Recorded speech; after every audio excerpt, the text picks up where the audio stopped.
ঈদুল আজহা ঘনিয়ে আসার সাথে ব্যস্ততা বেড়েছে রংপুরের খামারিদের। জেলার 52,651টি খামারে কোরবানির জন্য প্রস্তুত করা হয়েছে দেশি বিদেশি সংকর জাতের গরু, ছাগল ও ভেড়া। প্রাণী সম্পদ অধিদপ্তরের নির্দেশিত পদ্ধতিতে এবছর ঘাস সহ নিরাপদ দানাদার খাদ্য খাইয়ে গরু মোটা তাজা করেছে খামারিরা। এবারকার এই কোরবানিতে প্রায় 50টা গরু আমাদের ন্যাচারাল দেশি খাবারের প্রযুক্তি অনুযায়ী আমরা প্রস্তুত করেছি।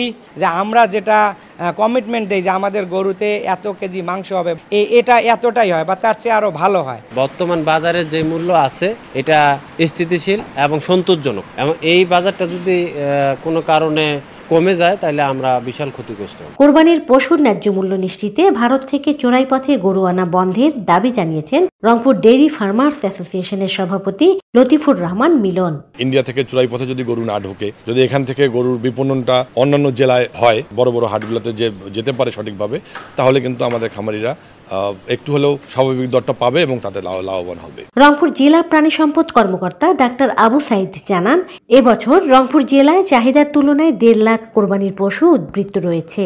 এসব পশু ঢাকা সহ দেশের বিভিন্ন স্থানে বিক্রিতে খামারিদের সহযোগিতা করছে প্রাণী সম্পদ অধিদপ্তর।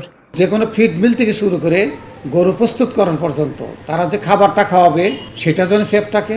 গরু যে প্রস্তুত করতেছে সেটা আমাদের উঠান বৈঠক, প্রশিক্ষণ এবং কি খামার মনিটরিংয়ের মাধ্যমে আমরা সেই গরুটি নিরাপদ কিনা সেটা কিন্তু দেখে থাকি এবং আমাদের অব্যাহত আছে এটা দেখা। রংপুর জেলায় এবছর কোরবানির জন্য 3,63,000 পশু প্রস্তুত করা হয়েছে। জেলায় চাহিদা রয়েছে 2,24,000 কোরবানির পশু। মেরিনা লাভলি, বাংলাদেশ বেতার, রংপুর।